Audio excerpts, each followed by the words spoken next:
নমস্কার, আপনারা দেখছেন হাই নিউজ। আমি শ্রীপর্ণা রয়েছে আপনাদের সঙ্গে।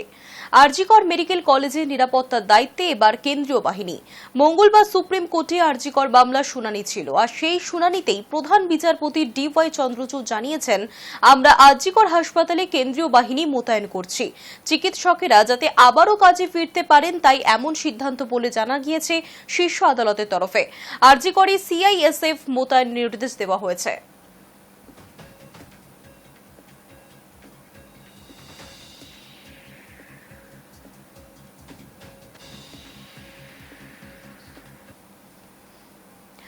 আরজিকর কাণ্ড নিয়ে যখন তার মন্তব্যে তৈরি হয়েছে বিতর্ক, সেই সময় এক্স হ্যান্ডেলে নিজের ছবি মুছে কালো ছবি দিলেন ভারতের প্রাক্তন অধিনায়ক।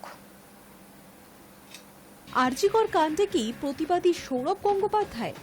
সোমবার রাত 10:20 এক্স হ্যান্ডেলে ভারতের প্রাক্তন অধিনায়ক তার প্রোফাইলের ছবিটি পাল্টে কালো রঙের ছবি সেখানে দিয়েছেন। এর কারণ কিছু না জানালেও মনে করা হচ্ছে আরজিকরের ঘটনার প্রতিবাদ করার জন্যই তিনি এরকম করেছেন।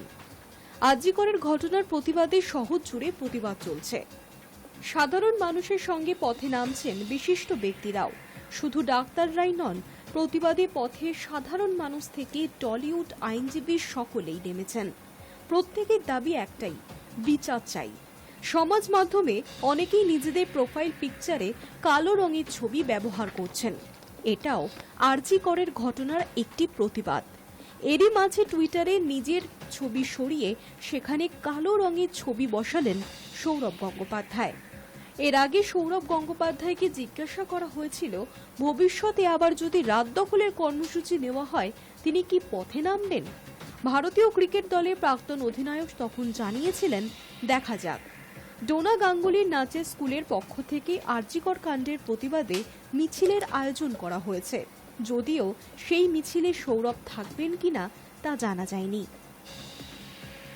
উল্লেখ্য, আরজিকরের ঘটনাকে একটি নির্দিষ্ট ঘটনা বলে উল্লেখ করে বিতর্কে জড়িয়েছিলেন সৌরভ গঙ্গোপাধ্যায়।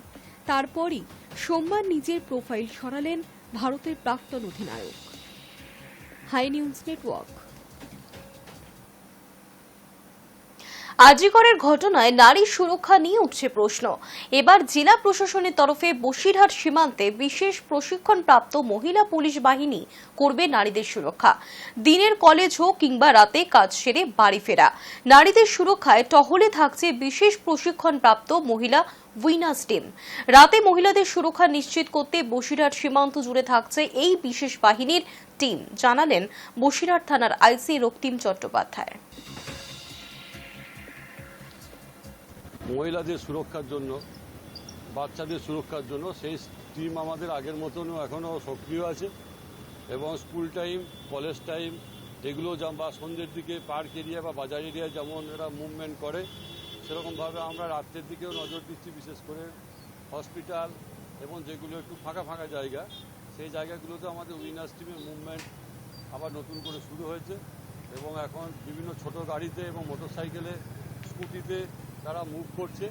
আমরা মহিলাদের সুরক্ষা দিতে বদ্ধপরিকর এবং আমরা কোনো ঘটনা যাতে না ঘটে সে ব্যাপারে আমরা সজাগ আছি এবং আমরাও মানুষের সহযোগিতা কামনা করছি। কোনো ইনফরমেশন থাকলে আমাদেরকেও থানার নাম্বারে অবহিত করলে আমরা সঙ্গে সঙ্গে সেখানে পৌঁছে যাব এবং সকলকে আমরা আশা করছি আমরা সুরক্ষা দিতে পারব।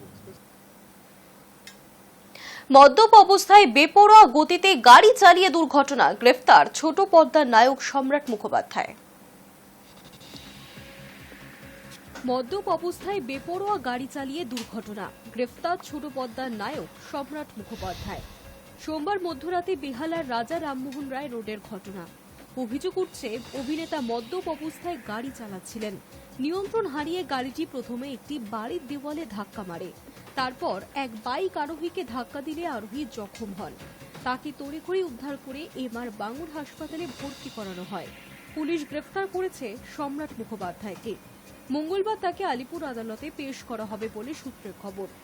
সম্রাট মুখোপাধ্যায় দীর্ঘদিন ধরে টেলিভিশনের অতি পরিচিত মুখ। একাধিক ধারাবাহিকে গুরুত্বপূর্ণ চরিত্রে অভিনয় করেছেন। সম্রাটের স্ত্রী ময়না মুখোপাধ্যায়ও একজন অভিনেত্রী। সম্রাটের নিজের নৃত্য ও অভিনয় প্রশিক্ষণ কেন্দ্র রয়েছে। শোনা গিয়েছে সোমবার রাতে নিজের কাজ সেরে গাড়ি চালিয়ে বাড়ি ফিরছিলেন তিনি। বেহালার রাজা রামমোহন রায় রোডের কাছে দুর্ঘটনাটি ঘটে। রাস্তার সিসিটিভি ফুটেজ খতিয়ে দেখেই পুলিশ অভিনেতাকে গ্রেফতার করেছে। Hi news network.